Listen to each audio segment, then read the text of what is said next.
Bienvenue dans cette vidéo où on va parler de la posture en classe autonome et plus particulièrement de la posture de l'enseignant. Et oui, en classe autonome, vous avez beau mettre du matériel magnifique entre les mains des élèves, aussi efficace soit-il, aussi bien pensé soit-il, si en tant qu'enseignant nous n'avons pas la bonne posture, eh bien cela ne fonctionnera pas. Donc c'est très important de travailler sur la posture et c'est OK que ça prenne du temps et que parfois il y ait des petits couacs. Il faut aussi se donner le droit à l'erreur en tant qu'enseignant, même quand ça fait longtemps qu'on pratique la classe autonome. Alors, pour résumer, la posture, eh bien, moi, j'aime bien la présenter comme cela en formation, comme une carte mentale, une mind map.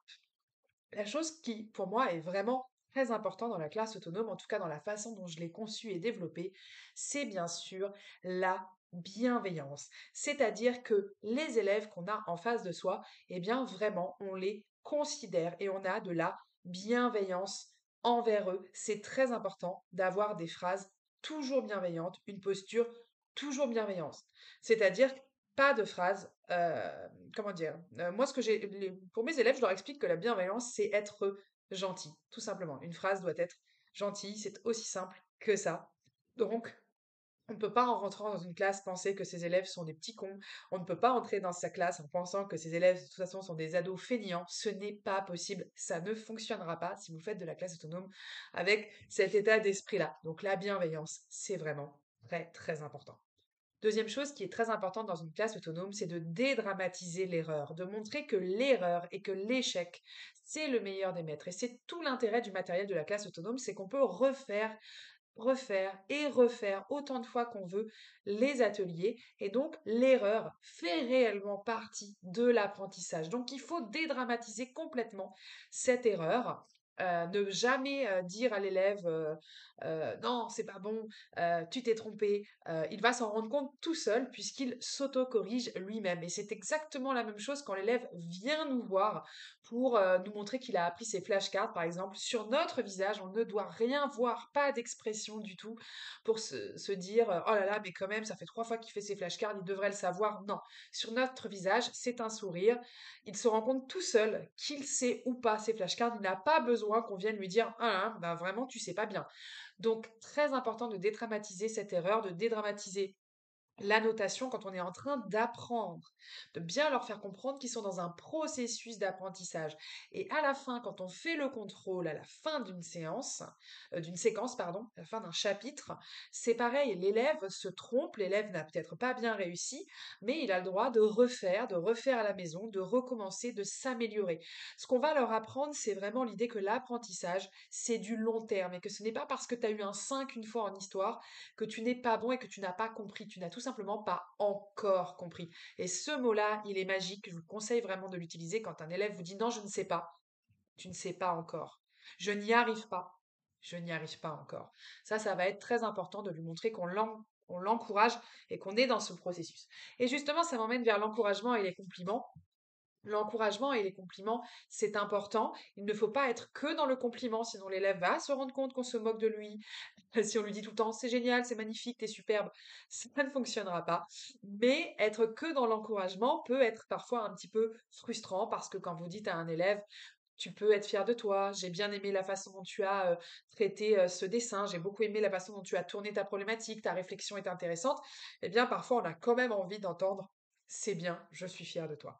Donc, c'est là toute la difficulté de notre métier de doser entre le compliment et l'encouragement. Mais c'est très important d'être toujours dans ces encouragements positifs. L'énergie. L'énergie, c'est très très important. Quand on passe dans cette phase d'atelier, il faut absolument qu'on emmène la bonne énergie en tant qu'enseignant. Si on reste assis à notre bureau et qu'on attend que les élèves viennent nous voir pour faire valider, ça ne fonctionnera pas très bien, notamment dans des classes où il y a beaucoup d'énergie de la part des élèves. C'est donc à nous de bien vérifier que tout le monde est au travail, de tourner entre les tables pour aller voir ce qui se passe, de ne pas hésiter à s'asseoir à côté d'un élève pour faire avec lui et de donner vraiment cette énergie. C'est quelque chose dont je ne m'étais pas rendu compte jusqu'à récemment où j'ai eu ce problème, c'est-à-dire que je n'ai pas mis la bonne énergie dans la classe et c'est devenu n'importe quoi dans ma classe de boulanger et je me suis rendu compte qu'en remettant correctement l'énergie la séance suivante, eh rien, ça fonctionnait très bien. Donc attention, la classe autonome, oui, mais elle ne fonctionne pas toute seule. Elle fonctionne si vous avez la bonne énergie. Et encore une fois, hein, c'est OK parfois de pas l'avoir parce qu'on a d'autres choses en tête, d'autres soucis. Mais voilà, sachez que si un jour ça ne fonctionne pas bien, la classe autonome, c'est peut-être que ça vient de certains élèves, c'est peut-être aussi que ça vient de nous qui n'avons pas mis la bonne énergie ou du matériel ou d'autres choses, mais c'est important de savoir que nous aussi, on a une part très importante à jouer. Ensuite, remotiver sans stigmatiser. C'est très important, on rejoint la bienveillance, c'est-à-dire que dans la classe autonome, on ne stigmatise jamais un élève devant le groupe. Si on a quelque chose à lui dire, ça se fera pendant l'interclasse, ça se fera pendant la récréation, ça se fera à un autre moment, en tête-à-tête, tout seul avec l'élève. On remotive l'élève sans le stigmatiser, c'est-à-dire qu'un élève qui est en train de rien faire, on le voit, eh bien on ne va pas aller vers lui en lui disant tu ne fais rien. On va aller vers lui en disant qu'est-ce que tu es en train de faire? Avec un grand sourire. Est-ce que tu peux me montrer l'atelier que tu es en train de faire? C'est très rare qu'il vous dise rien. Il va vous dire l'atelier B. Et vous lui dites ok, super, tu peux me montrer ce que tu as fait? Et là, il va vous dire mais j'ai pas fini. Dites-lui simplement je reviens dans 5 minutes et tu me montres ce que tu as fait avec un grand sourire. 95% du temps, vous allez voir que ça va complètement le remettre au travail. Pour les 5% restants, n'hésitez pas à revenir vers lui au bout des 5 minutes. S'il n'a toujours pas fait, relisez la consigne avec lui. Et si vraiment ça ne fonctionne toujours pas, troisième option, vous vous asseyez à côté de lui, vous dites tiens, allez, viens, on va le faire ensemble. Il y a certains élèves, d'un seul coup, vous allez les remotiver juste en étant à côté d'eux, leur montrer qu'ils sont capables de faire en leur montrant cette persévérance. Et justement, ça m'emmène vers l'exigence et le cadre. La bienveillance, oui, mais pas sans l'exigence et pas sans le cadre. C'est très important. En classe autonome, les élèves vont voir si vous êtes exigeant envers eux ou pas, si vous êtes ambitieux pour eux ou pas. Et moi, pour le coup, je suis très ambitieuse pour mes élèves. C'est-à-dire que dans tout le matériel que j'ai créé, je les emmène bien plus loin que les programmes de CAP. Je leur demande d'apprendre plus de choses. Je leur demande de savoir rédiger plus de phrases, plus de lignes, plus de pages que ce qui est demandé dans les programmes et les référentiels officiels. C'est important d'amener cette exigence. Ils vous en seront très reconnaissants. Et puis, le cadre, c'est très important de cadrer, de bien leur expliquer combien de temps dure une séance, combien de temps dure un chapitre, combien de temps vont durer les ateliers, de respecter votre parole, de dire ce que vous faites et faites ce que vous dites. Et faire ce que vous dites. C'est vraiment, vraiment très important. Si vous ne posez pas le cadre, ça peut être beaucoup plus compliqué de tenir la classe autonome dans le temps. Mais si vous avez un cadre, ça fonctionne très bien. Ensuite, on passe à la confiance. Dans une classe autonome, on lâche une certaine forme de contrôle et donc on fait confiance à nos élèves pour faire correctement. Quand ils font les ateliers, ils viennent nous les faire vérifier, mais on ne vérifie pas tout dans le détail, sinon on s'épuiserait. Donc quand ils nous disent oui, c'est bon, j'ai eu tout bon sur cet atelier, on peut leur poser bien sûr quelques questions. Tout bon, zéro faute, pas d'erreur, tout bon du premier coup, pour voir hein, s'ils renuancent leur réponse. Mais quand ils vous disent oui, c'est bon, j'ai appris, moi, quand les élèves viennent me montrer leurs flashcards, je ne les interroge pas sur les 15 flashcards, je leur demande 3. Si je vois qu'ils savent très bien les 3, je leur mets le tampon excellent, je leur fais confiance. La confiance va amener aussi le respect, et c'est très important pour eux. Et puis enfin, ce qui va être très important dans la posture en classe autonome, c'est le retrait.